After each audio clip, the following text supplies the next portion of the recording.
Y a continuación, el ingeniero César Belinco nos contará cómo fue que la difusión de la tarea pionera de Juan Báez sirvió para que Buenos Aires ganara la competencia por la sede de la Conferencia Mundial de Ensayos No Destructivos en el año 2024. Bueno, buenas tardes de nuevo. No mintió Diego, porque la palabra parábola ya estaba en mi charla, y tiene que ver con que me pareció que en un ambiente académico era muy propio decir que nos dejaron muy alta la vara de la parábola, y nosotros lo que estamos tratando es de reconstruirla, de llevarla al lugar donde alguna vez estuvo. Y eso creo que es suficiente trabajo como para unas cuantas generaciones. Esto tiene una introducción, esto es una breve reseña histórica, tiene una introducción, tiene una reseña de lo que considero que es el desarrollo y el apogeo de las tecnologías no destructivas en la Argentina y la región, una etapa que tiene que ver con la etapa por la cual pasamos, la parte baja de la parábola, que es estancamiento, desinversión y las amenazas que sufre el sistema. ¿Y qué hicimos desde que entendimos el camino que había que desandar para tratar de volver a posicionar y empezar a escalar en esa parábola? Y algunas conclusiones sobre todo ese proceso. Bueno, creo que no tengo que decir mucho más después de todo lo que se ha hablado, y menos en esta casa, de la relación que tienen los ensayos no destructivos, ¿no? Y las tecnologías de inspección con el ámbito nuclear. Son prácticamente fundacionales. Este señor, ¿sí? El señor Jorge Sábato, al que conocí como estudiante universitario leyendo la revista Humor, y me empezó a revolver la cabeza. No tuve la suerte de poder trabajar con él porque yo ingresé en la CONEAL en el 81 y lamentablemente cuando parecía que iba a ser presidente falleció en el 83. Este señor fue personalmente a recibir a Ken Beswick, ¿sí? El señor que organizó, y junto con Juan, todas las tecnologías de la Argentina y de la región, personalmente cuando llegó en el 68, contado por el propio Beswick. A mí me fue a buscar Jorge Sábato, así que tenía clara de la importancia de los ensayos no destructivos. Y la Atucha 1 fue la obra que impulsó su desarrollo, pero particularmente, y Héctor empezó a contar, yo quiero contar otra faceta de la historia de por qué se hizo el desarrollo de la certificación de personal, que fue la que dio origen a la norma 9712 que hoy se usa en todo el mundo. La central de Balsa fue la que generó un conflicto y desarrolló una tecnología que en el ambiente duro podríamos decir que es una tecnología blanda, porque las tecnologías, digamos, de entrenamiento, las de capacitaciones, son tecnologías que tienen otro aspecto. Y que esa tecnología blanda es lo que se ha desarrollado en todo el mundo como 9712. ¿Por qué quiero contar esta parte? Porque me parece fundamental, porque cuando entendimos eso, entendimos que nosotros le habíamos dado clase al mundo hace mucho tiempo. Y después hay hechos que lo verifican. Y fue lo que reivindicamos para ganar la candidatura. Fue ni más ni menos que decir que gran parte de lo que hoy se utiliza en el mundo salió de acá, salió de la Argentina y fue compartido con el resto. Que fue aparte una de las cosas que escuchamos de la familia, ¿no? A Juan le gustaba compartir lo que hacía. No casualmente lo hizo no solo para él, y eso es una de las cosas más importantes que uno debería reivindicar, sino para que termine en normas como las que, vemos acá. Aquí abajo, vamos a volver. La 9712, pero también el espíritu de las normas que tienen que ver con vibraciones, enmarcadas, y déjenme por ahora ponerlo en números y en letras, en otras normas que tienen que ver con que haya un tercero independiente que controle lo que hacemos, que rompa el conflicto de intereses, porque eso es lo que realmente fue lo que motivó que se hicieran normas de ensayos no destructivos en la Argentina. Después se lo voy a contar con detalle. Esta foto que ya vieron, ¿sí?, es al solo efecto de mostrar que acá se hacían cursos, jornadas de ensayos no destructivos en el 78, ¿sí? Y es precisamente Juan el que que fue el capitán de este equipo. Acá tienen el camión del que se hablaba, que fue desarrollo original. Acá puede leerse Programa de Naciones Unidas, CONEA, Instituto de Ensayo No Destructivo. Con este camión se recorrieron los 50.000 kilómetros. Y podría contestar, Héctor se tuvo que ir, lamentablemente, que él reclamó por qué no está este tractor, la parte tractor del camión, porque acá hubo procesos de desinversión, de lo que vamos a hablar, y hubo que liquidarlos.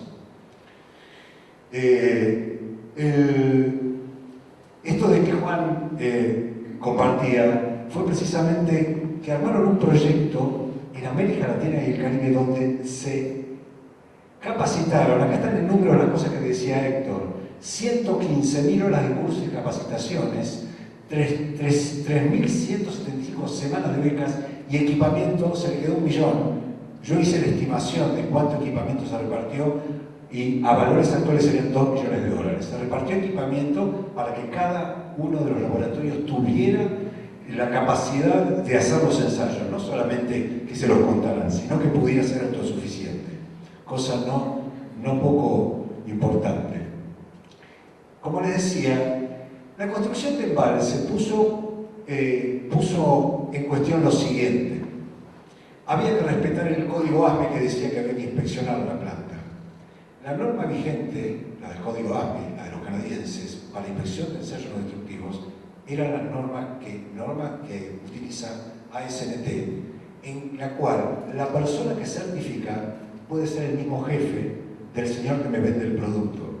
Entonces había un conflicto porque, en general, cuando uno quiere ir avanzando en la obra y empieza a inspeccionar, si se encuentra con que el señor que está instalando y el que tiene que inspeccionar son de la misma empresa, muchas veces dejan pasar cosas que no deberían dejar pasar.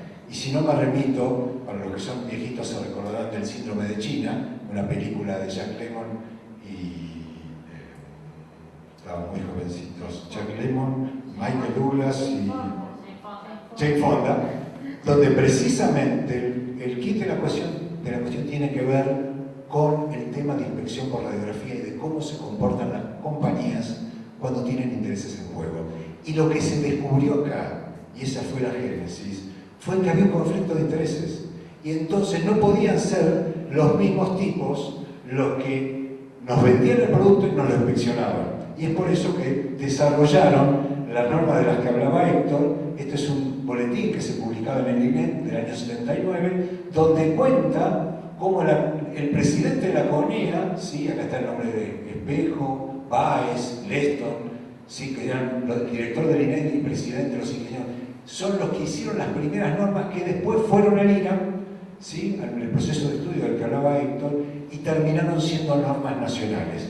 Esta es la génesis, porque lo que descubrieron era un conflicto en lo que es el montaje de una planta. Y obviamente después lo difundieron por todo el mundo, y eso es lo que nosotros reivindicamos. En el 78, como decía Héctor, se producía la primera conferencia de ensayos no destructivos en el Teatro San Martín, en el 81 en Tucumán, ¿sí? Y después, ¿sí? Esta foto que ustedes ya vieron, que fue la que a mí realmente me hizo caer la ficha de quién daba clase a quién. Acá, esta me nos la mandó Ken Bewin. Acá, Ken nos cuenta que fueron a enseñarle no destructivos a los chinos. En realidad fueron a evaluar si los chinos en el 81 estaban en condiciones de tener un laboratorio de ensayos no destructivos, cuando nosotros ya teníamos norma de certificación, ¿sí? O sea, China en el 81 no sabía lo que eran los ensayos no destructivos y le daba clase un señor que se llamaba Juan Báez, junto con algún otro, obviamente.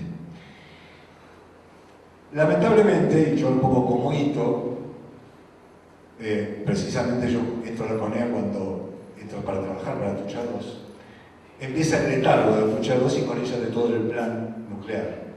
Obviamente empieza a reducirse el financiamiento y cuando uno empieza a desfinanciarse, se encuentra con todos los problemas que tienen que ver con el desarrollo tecnológico. Hay cosas que no se hacen, cosas que se discontinúan. En general hay una decisión política ya a mediados de los 80 que el Estado no iba a dedicarse a la financiación de tecnología nacional. Y eso es toda una decisión porque eso nos afecta. Y eso hace que en vez de que haya crecimiento, empieza el estancamiento. Y ni que hablar en la década del 90, cuando directamente se desinvierte. Desinvierte es separar la CONEA en tres, crear una sociedad anónima para privatizar la operación de las plantas nucleares. A eso hablo de desinversión. Como en otros sectores, nosotros también lo sufrimos. Y en general, en esos procesos, lo que pasa, se empieza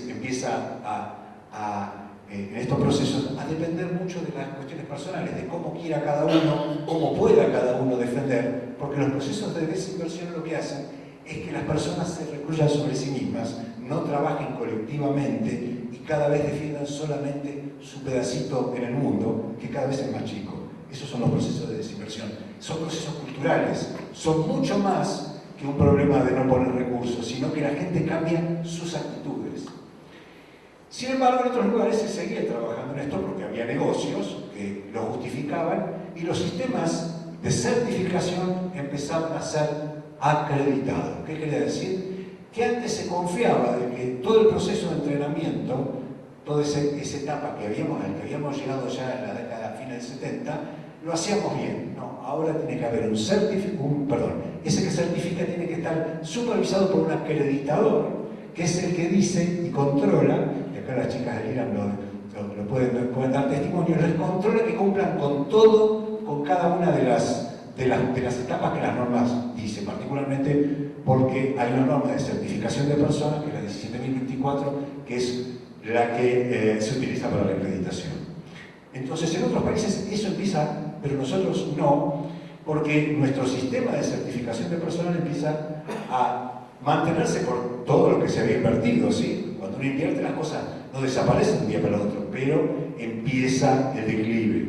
Y los organismos públicos no tienen financiamiento, entonces las personas, en la medida de sus posibilidades, tratan de hacerlo, pero obviamente no pueden sostener sistemas completos, ¿no? En el ámbito de los ensayos se comienza a discutir alternativas para evitar Nosotros empezamos allá por el 97 a tratar de recobrar esta cosa de juntarse, que reivindicaban. En el 97, después de 18 años, 16 años, hicimos un congreso de ensayos no destructivos.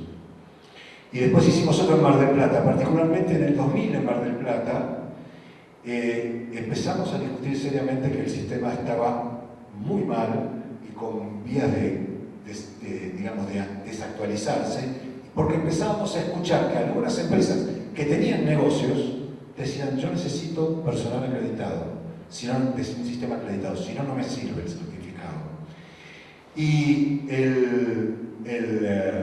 nosotros empezamos a trabajar en el año 2000, pero imagínense que en mitad del 2001 no era el mejor año para hacerlo, pero en el 2002 ya pudimos constituir una asociación con la idea de sumar aportes de toda la comunidad, no solamente los públicos, porque eran muy reducidos, para poder empezar a construir otro tejido que diera soporte a estas cosas. Hoy, por suerte, hay muchas empresas, instituciones, empresas medianas, pequeñas, individuos, universidades, instituciones tecnológicas que son parte de AENTE, que son las que le dan precisamente sustento.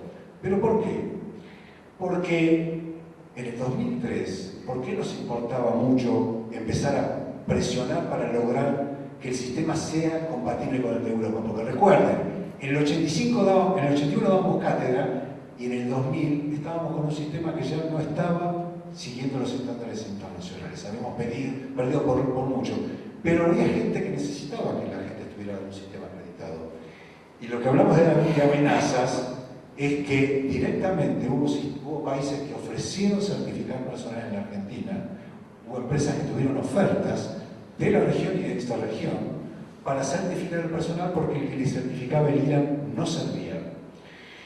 Eso que fueron ofertas en concreto, se le hacían al mayor jugador del sistema, a la empresa que más personas certificadas tenía en la Argentina, que más se utilizaba, o sea que era prácticamente un jaque casi mate. Eso era lo que necesitábamos. Ahora, el problema del financiamiento, porque siempre cuando uno tiene que acreditar el sistema, está claro que va a tener que trabajar. Y en general la gente no quiere trabajar gratis y parece razonable que así sea. El problema es dónde salen los recursos. Bueno, ahora, ¿era solamente eso? No es solamente eso. Muchas veces estos sistemas tienen, como es un sistema en el cual uno habilita al otro, mezquindades personales. Y eso también hubo que removerlas. Hay mezquindades personales. Y de hecho, nosotros para removerlas no solamente garantizamos el financiamiento, sino que pateamos algunos nidos precisamente para que empezara a avanzar el proyecto de acreditación en el IRAM del sistema de certificación. Con los fondos que conseguimos, contratamos especialistas para hacer la tarea que había que hacer y fuimos trabajando en el IRAM, colaborando, y en el 2006 logramos la acreditación del sistema de certificación de personas. Y tuvimos un auditorio numeroso, como pueden ver en el IRAM, donde un auditorio y afortunadamente ahí está Héctor dando una charla en abril de 2006, digamos, haciendo un repaso parecido al que hizo de lo que conocemos de la historia de los ensayos.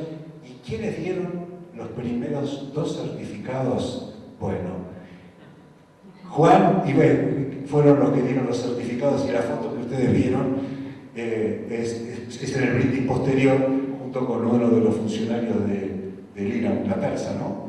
La terza, que estaban brindando en 2006 por la acreditación del sistema de certificación. Empezábamos a remontar la cuesta, empezábamos a cambiarle la pendiente, para los que conocen un poco de ecuaciones, a la cuestión de la acreditación, pero no solamente eso. Había muchas cosas que hacer y empezamos a trabajar en la reivindicación de cuestiones. Por ejemplo, participamos como asociación en la Conferencia Mundial de Montreal, y precisamente justo estuvieron hablando de la importancia de la familia. Yo quiero recordar que en ese momento, cuando yo estaba junto con otras personas haciendo la presentación de la asociación, trabajando en el Comité Internacional, volviendo a trabajar, como había hecho Juan hacía muchos años, como vieron ustedes, en mi casa entraban ladrones, estaban mi mujer y mi hija sola, y yo me enteré el día que volví a mi casa de lo que había pasado, para que yo pudiera trabajar tan tranquilo. Así que el soporte de la familia, ¿no?, es fundamental. Así que trabajábamos y seguimos trabajando. Hicimos el primer Congreso Regional de Ensayo No Destructivo ya como AENDE en Neuquén, y tuvimos representación en la conferencia europea. Está Jorge Ambler, que en ese momento era presidente de AENDE, junto con Conte, para los que conocen a alguna gente, algunos otros impresentables también están por ahí, pero en la conferencia europea de 2006 empezamos a tener presencia internacional. Sabíamos que la presencia internacional era importante para si íbamos a querer reivindicar alguna vez la historia. Y empezamos a hacernos ver. Propusimos, y esto de trabajar en el Organismo Internacional de Energía Atómica, propusimos un programa para armonizar la normativa y la certificación de personal en toda la región americana, tomando el mismo modelo de que esto no era solo para nosotros. Nosotros ya estábamos un poco mejor, Brasil estaba ya bastante mejor que nosotros, de hecho aprovecharon para llevarse a Kenia a partir de la guerra de las Malvinas.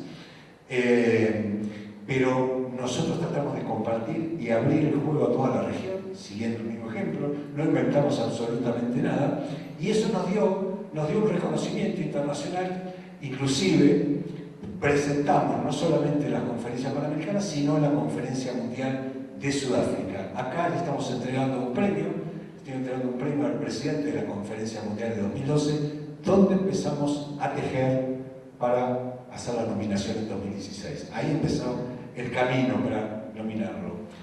Nosotros trabajamos en las asambleas del Comité Internacional, que son 2 durante la Conferencia Mundial, y acompañamos a Brasil, que iba a ser candidato a organizar la próxima conferencia de 2020.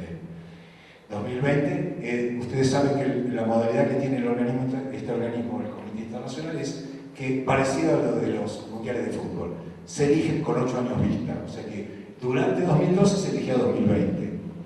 En ese caso, acompañamos a Brasil y le hicimos un comentario: vamos a apoyar, pero si ustedes no salen, en la próxima ustedes nos apoyan a nosotros.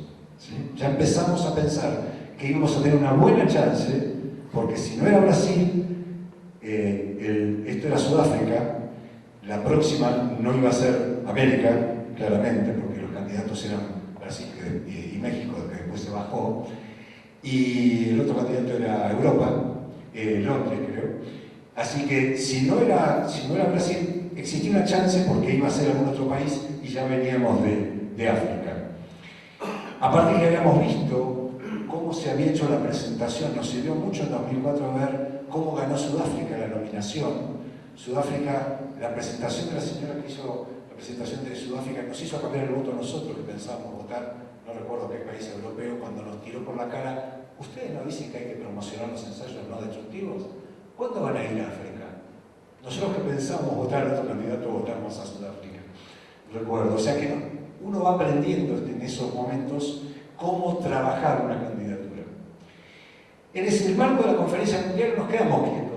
Lideramos, quisimos hacer un proyecto interregional, o sea que involucrar a todo el mundo, lo presentamos en el organismo, no se financió, pero nos permitió para establecer muchos lazos. ¿Qué planteábamos? Hacer un proyecto de métodos avanzados. Sabemos que en el mundo falta normativa y programas de certificación de lo que ya hoy se conoce como métodos avanzados del ensayo no destructivo. Y propusimos eso.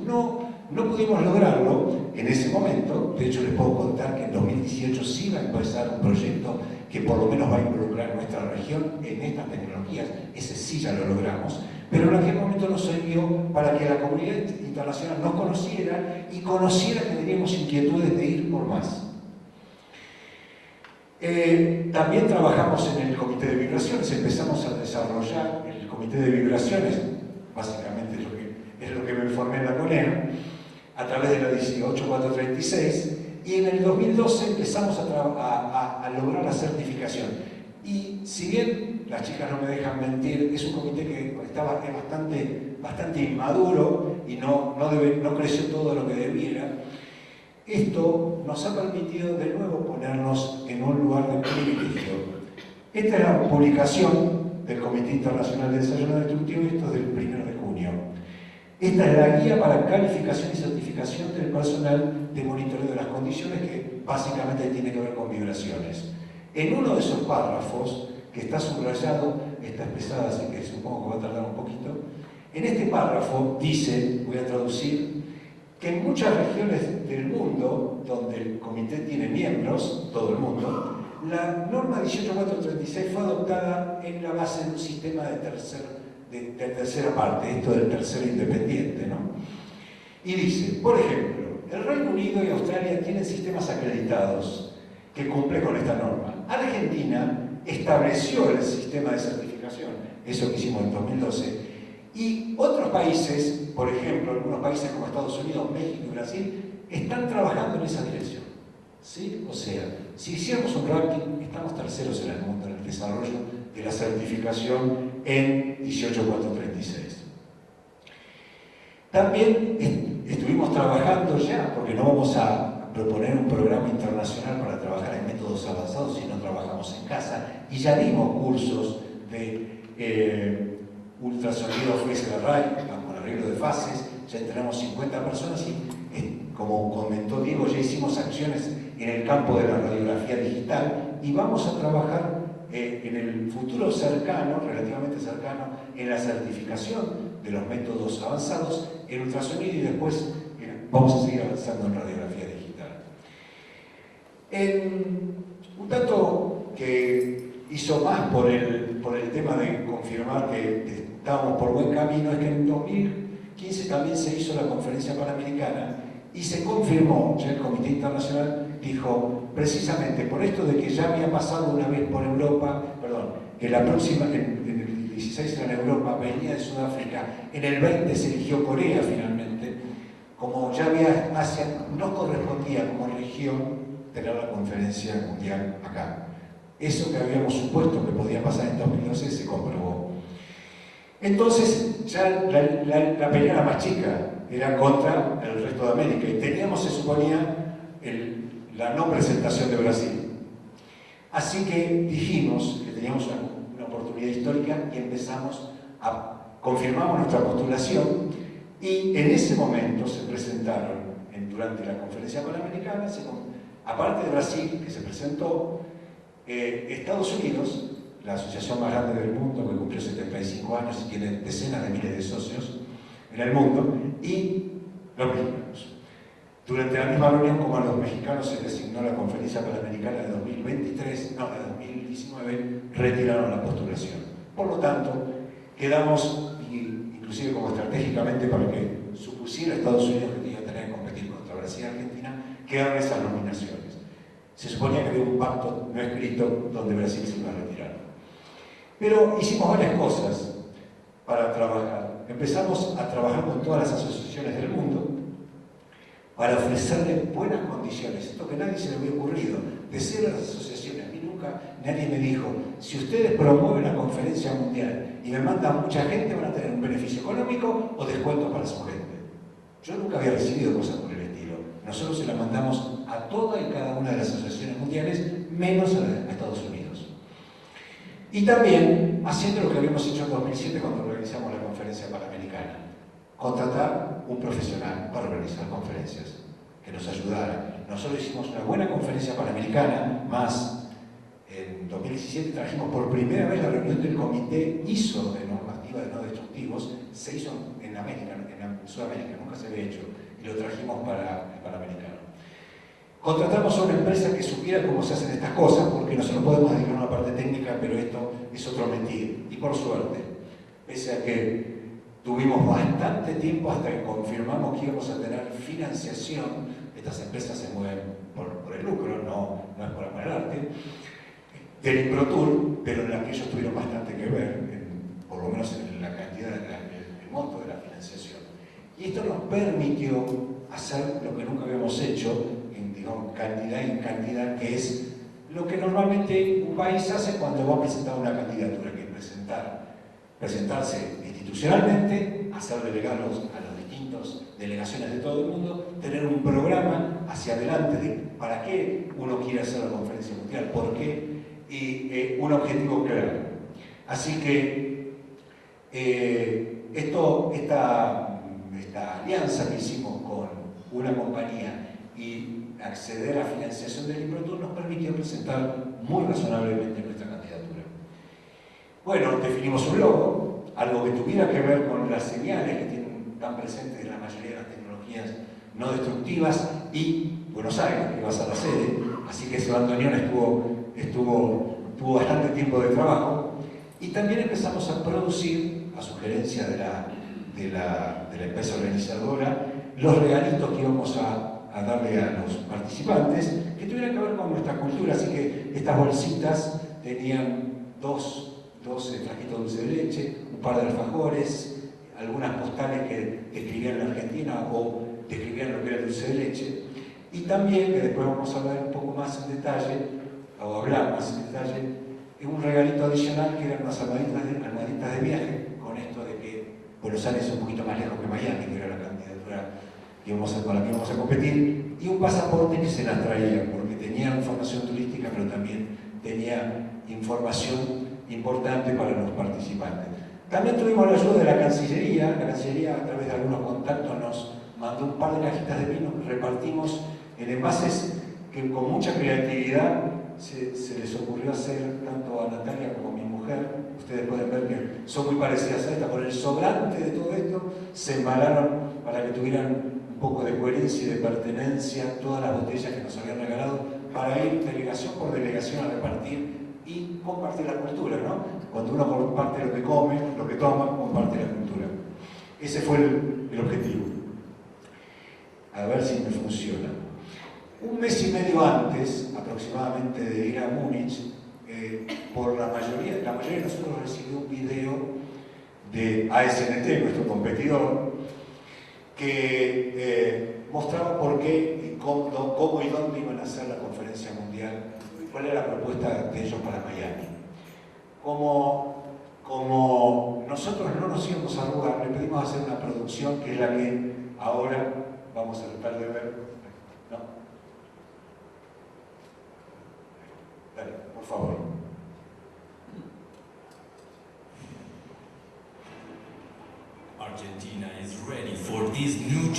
Esta fue nuestra respuesta. We've been expecting for a long time, because for a long time we have been working hard to get to this point, to be the hosts, to welcome the world with open arms, in the name of the whole region. Buenos Aires is getting ready. Iguazú Falls, Patagonia, Salta, Mendoza as well. The land of asado, mate, empanadas, antano, theater, music, museums, exhibitions, welcoming bookshops, traditional restaurants and coffee houses. Argentina, a pioneer of non-destructive testing in Latin America, we are ready for so much more. Our experiences deserve it. The new generations deserve it. We need young people involved in NDT for future sustainability to ensure safer, cleaner and more reliable operation of the social and industrial infrastructure. Why not consider giving us a try for the first time? In Spanish, NDT is called END. For us, this is not the end. It is just the beginning. Argentina 2024, WCNDT. Esto era como que no se íbamos a arribar. Esto era el comienzo. Después cuando hablemos de las votaciones y cómo terminó, vamos a contar algunas entre líneas. ¿Cuáles fueron las líneas argumentales? Porque los contenidos. De lo que estuvimos hablando hoy, nosotros hicimos una gran contribución a la historia de la armonización en la certificación. Precisamente reivindicamos autoría intelectual. A nosotros nos corresponde alguna parte importante de la normativa y tenemos una gran historia a partir del desarrollo nuclear. Estaba transitando precisamente la Argentina, y roguemos que sigamos transitando, un boom en el desarrollo tecnológico. Estábamos terminando de utilizar, hacía poco que habíamos inaugurado Atucha 2, teníamos satélites en el aire, teníamos proyectos espaciales, estamos desarrollando tecnologías complejas para el área petrolera, ¿sí? Argentina estaba metiéndose en cosas que no se metían en otros países del mundo, particularmente, y después lo van a ver porque lo van a escuchar también nuevamente Abel González. Nosotros reivindicamos que teníamos abierta la opción nuclear, cosa que muchos países cerraron. Y que nosotros sabemos que si estamos promocionando, estamos por hacer un reactor modular, el CAREN, estamos haciendo reactores nuevos en la REA-10, estamos reacondicionando el embalse para que trabaje 20 años más, 30 años más, vamos a necesitar que los jóvenes se involucren. Si no, ¿quiénes lo van a hacer? ¿Quiénes van a hacer las inspecciones? Esta fue nuestra línea argumental.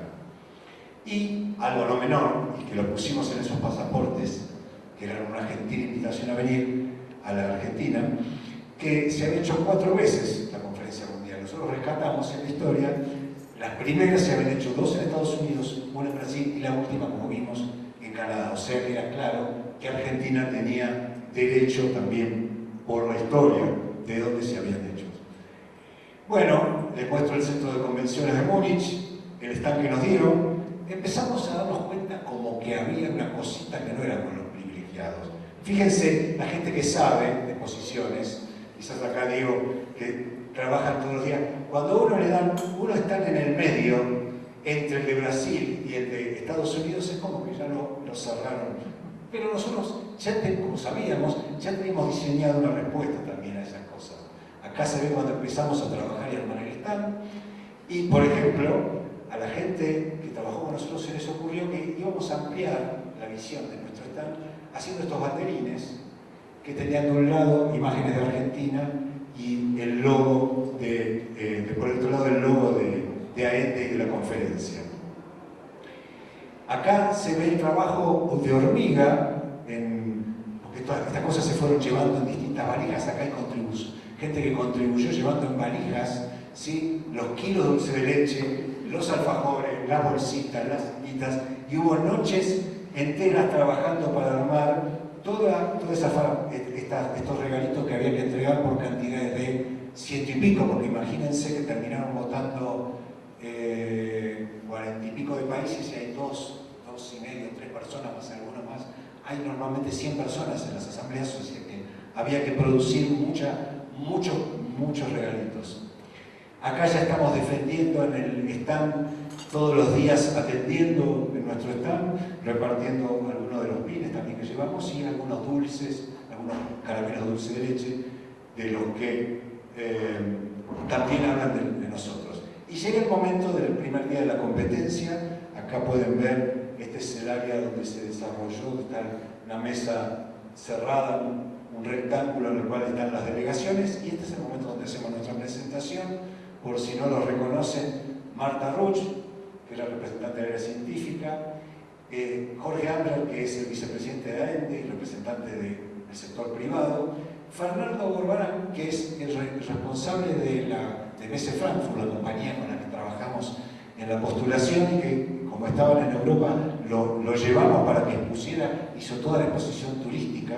Fernando Gorbarán, Natalia, que estaba preparándose para hacer las presentaciones que ahora vamos a ver, y quien les habla. Acá le hicimos una presentación que ahora le voy a pedir a Pablo Canale. ¿Saben que había hecho el CNT?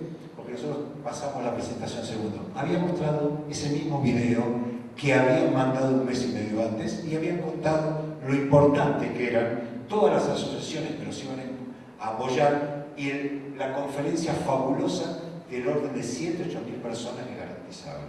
¿Sí? O sea, nos tiraron todo lo que tienen, toda la artillería. Nosotros habíamos producido eso. Por favor, Pablo.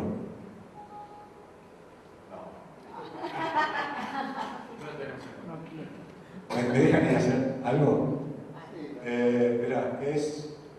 No. Ese.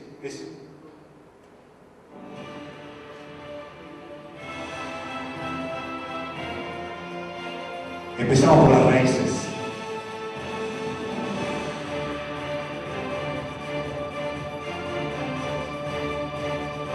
Afortunadamente la empresa había trabajado para Corea, para Impacto, tenía mucho material.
Y ahora van a escuchar unos testimonios.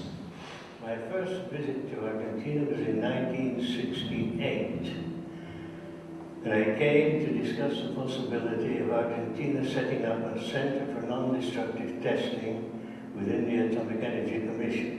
In 1971, the project was approved and started with United Nations funding. During that project, syllabi were developed for training people, and the idea was to coordinate all NDT activities within Argentina in all the provinces. There was even a mobile laboratory that toured the provinces, giving training courses and technical assistance to the groups that were starting to appear. Other countries from the region saw what was happening and asked would they participate in a project which would take advantage of the Argentine experience. We also had 3 cooperating countries who liked the idea of what was going on. These were Italy, Germany, and Canada. So they had their inputs to the project, and they, with their long experience in non-destructive testing, added considerably to what was going on. So in 1982, a regional NDT project for Latin America and the Caribbean was started, and in the end, 17 countries were participating. Yeah, within this regional project, there was a working group formed to develop the certification and qualifications necessary for NDT personnel. Now this working group worked very hard, produced a very large document with all the training courses included. And again, this was so successful that another project was started based on the same methodology in the Asia and Pacific region. And after that, it was transferred a little less intensely to some countries in Africa. So in the end, there were around 50 countries working with the same technology and with the same methodology.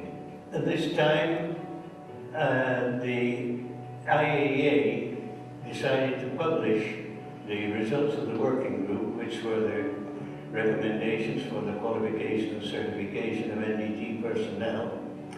These were published and handed over to the ISO Technical Committee 135 to assist in the development of what became ISO 9712. So you see, a lot of things started in Argentina and spread around the world. First of all, it deserves, after all these years, that there is some recognition for the role that Argentina has played in different parts of the world, not only in Latin America, in developing the knowledge and the usefulness of non-destructive testing. I think that recognition has been long, long overdue, and perhaps people don't know the history of what went on here, but now's a chance to rectify it. And I think that 2024 will be the moment. Acá le puso la firma, ¿no? Non-destructive testing is essential for safety, in particular for nuclear safety, meaning for the safety of nuclear power plants. And the safety of nuclear power plants is very important for South America in this moment, for the simple reason that in South America, nuclear power is active. In many parts of the world, it's in stagnation, but in South America, it's active. And when it is very active, it's in Argentina. For that reason, it's extremely important for Argentina and for surrounding countries to have a conference on non-destructive testing. We have big experience in Argentina for organizing these large congresses. I myself have been the chairman of a very large congress of the International Radiation Protection Association that took place in the city a few years ago. 1,800 delegates met here, enjoyed the city, and then enjoyed Argentina, which is a country which has many offers for people which like to know not only technical issues but also nature. For that reason, I invite you to have this congress in Buenos Aires. Ahora el apoyo de algunos países vecinos.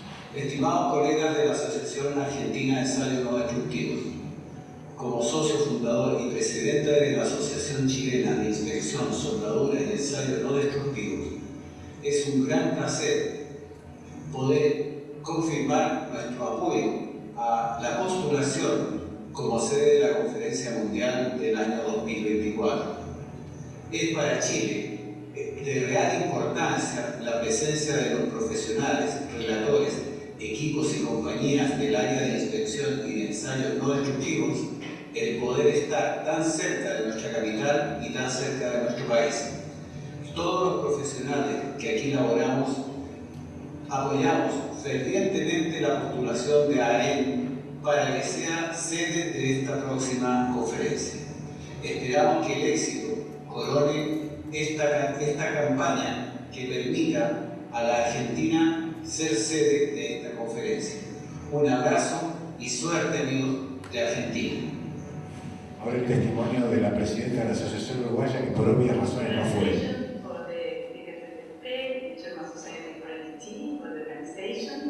And I invite you to help the Argentina Society for NDT to have a world conference in Argentina, place close to our place.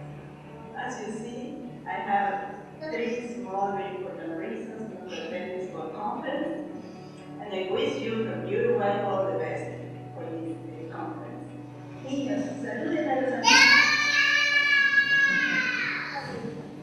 eran los testimonios de los jóvenes. We all know the importance about nuclear industry in the history of NDT. Argentina was not the exception. Nowadays, our country is involved in a new stage of nuclear development through the construction of new nuclear power plants, multipurpose research reactors, and the construction of the first small modular reactor entirely designed in Argentina. All of these facts imply a great necessity to continue and strengthen the development of NDT in the region through training, technology upgrading, and research. Being host of the 2024 World Conference will be a great encouragement for this development and for the young professionals and technicians that are stepping in the NDT's universe. Los países latinoamericanos y en particular Argentina se encuentran involucrados en el desarrollo de grandes sectores industriales, el aeronáutico, el aeroespacial, el de transporte y el energético, la explotación de petróleo. Todas estas áreas necesitan el desarrollo de actividades de ensayo no destructivo para garantizar la calidad de sus servicios, asegurar la producción y sobre todo optimizar costos de mantenimiento. Por lo pronto creemos que realizar la Conferencia Mundial en el 2024 es una excelente oportunidad para que a través de Argentina y los países de la región se expanda el conocimiento y que el desarrollo sea verdaderamente universal.